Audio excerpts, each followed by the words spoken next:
Hello friends, आज की class के अंदर 4 अप्रैल को जो कुमार गौरव सर के द्वारा आपकी फूल पत्ती वाली क्लास करवाई गई है, तो इसका हैंड रिटन नोट्स के रूप में मैं रिवीजन करवा रही हूँ। तो ये क्लास आपके हर एग्जाम के लिए वेरी इंपॉर्टेंट होने वाली है, तो प्लीज लास्ट तक क्लास को देखना है। चलो बिना टाइम वेस्ट के क्लास की शुरुआत करते हैं क्वेश्चन नंबर 1 से।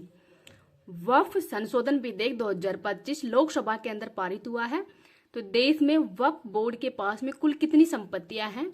तो ये है 8,72,351, जो कि 1 लाख करोड़ से अधिक की संपत्ति है। मतलब 1 लाख संपत्ति तो टोटल है 8,72,351। वक्फ संशोधन विधेयक 2024 ये अगस्त 2024 में पेश किया गया था और वक्फ एक्ट था 1995 के अंदर ही 44वां संशोधन के अंतर्गत इसका सुझाव दिया गया था। फरवरी 2025 के अंदर ही 14 जो संशोधन है उनको मंजूरी दे दी गई थी। संशोधन बिल है ये लोकसभा में हाल में पारित हो गया है, जिसमें 288 वोट इसके पक्ष में पड़े हैं और 232 वोट इसके विपक्ष में पड़े हैं।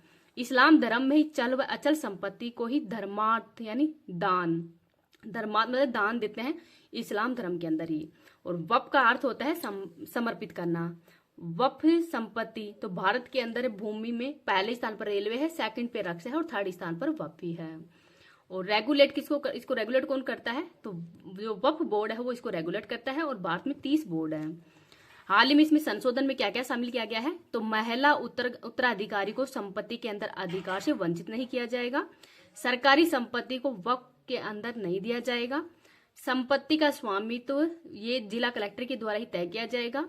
वक्फ परिषद के अंदर ही 22 सदस्य होंगे, जिसमें 2 तो गैर मुसलमान सदस्य शामिल होंगे, 2 महिला मुसलमान सदस्य हैं वो शामिल होंगी।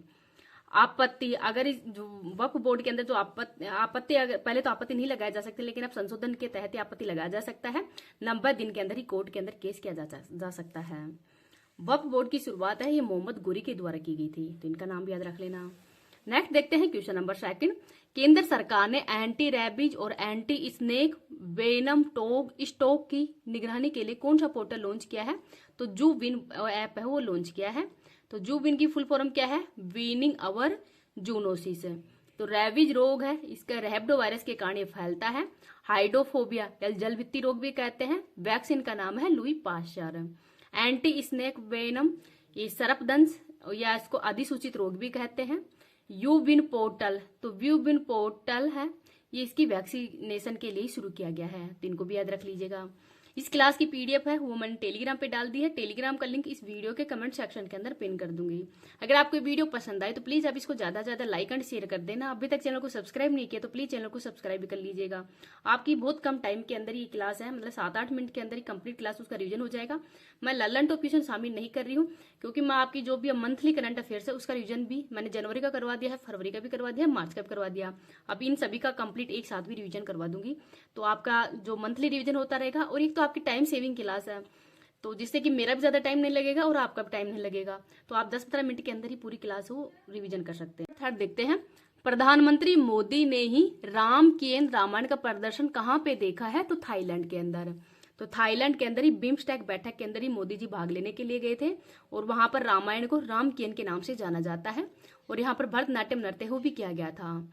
थाईलैंड की राजधानी बैंकॉक है। मुद्रा बाहट है। रबड़ का उत्पादन में थाईलैंड पहले स्थान पर है। प्रधानमंत्री है सीना बात्रा। लाओस इसकी राजधानी है वियंतने और यहाँ पर आसियान की बैठक हुई थी तब मोदी जी गए थे और यहाँ पर भी रामायण को फालक का राम के नाम से जाना जाता है।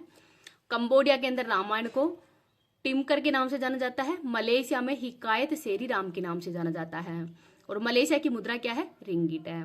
बिम्स्टेक की स्थापना 1997 में की गई थी। नेक्स्ट देखते हैं क्वेश्चन नंबर 4।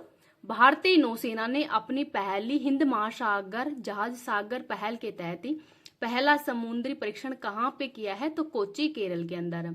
और इसमें भारत की तरफ से INS सुनयना है, इसने भाग लिया है। नेवी का अभ्यास है और जो दक्षिणी नौसेना कमान है उसके द्वारा अभ्यास किया गया है। भारत का फर्स्ट जल मेट्रो ये कोच्चि के अंदर है और कोच्चि को अरब सागर की रानी भी कहते हैं। इंडियन ओशन ये क्षेत्रफल में 3rd स्थान पर है। मेडागास्कर द्वीप ये भी हिंद महासागर के अंदर ही है। आगे है क्वेश्चन नंबर 5। केंद्रीय वाणिज्य एवं उद्योग मंत्री श्री पीयूष गोयल ने ही कहाँ पे स्टार्टअप महाकुंभ का उद्घाटन किया है? तो नई दिल्ली के ही भारत मंडपम के अंदर किया है। क्रम के हिसाब से 2nd नंबर का है। उद्देश्य है नवाचार एंड उद्यमशीलता को बढ़ावा देना। दिल्ली के अंदर विधानसभा की टोटल 70 सीटें हैं और मंत्री होते हैं 10% ही।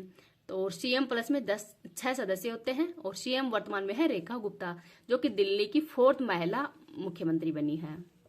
आगे है क्वेश्चन नंबर 6, किस राज्य के ही कुंभकोणम पान के पत्ते और थोवरलाई फूल माला को जीआई टैग मिला है? तो ये तमिलनाडु का है।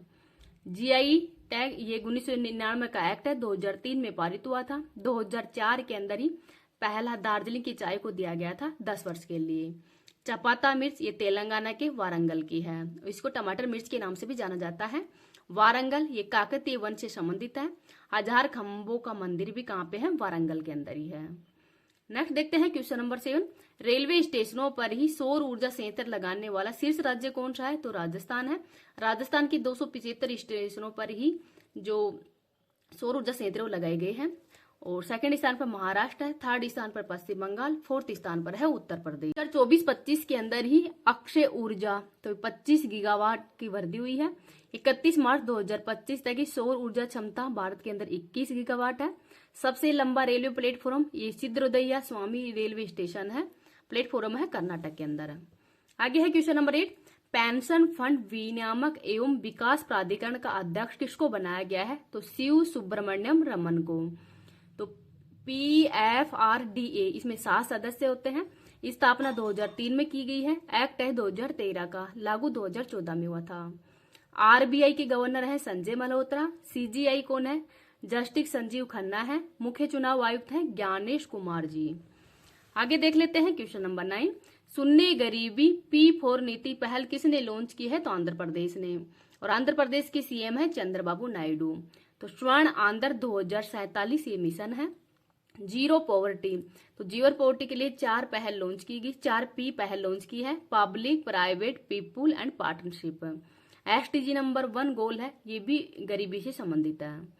नेक्स्ट है क्वेश्चन नंबर 10, महाराष्ट्र सरकार ने ही नागपुर, मुंबई और पुणे के अंदर ही AI केंद्र स्थापित करने के लिए किसके साथ में समझौता किया है? तो माइक्रोसॉफ्ट के साथ में। आगे है क्वेश्चन नंबर 11, बेल्जियम में आयोजित एंजले होप CSI लियर घुड़सवारी प्रतियोगिता के अंदर ही निहारिका सिंघानिया ने जीता स्वर्ण पदक। तो जो निहारिका सिंघानिया ने स्वर्ण मेडल जीता है।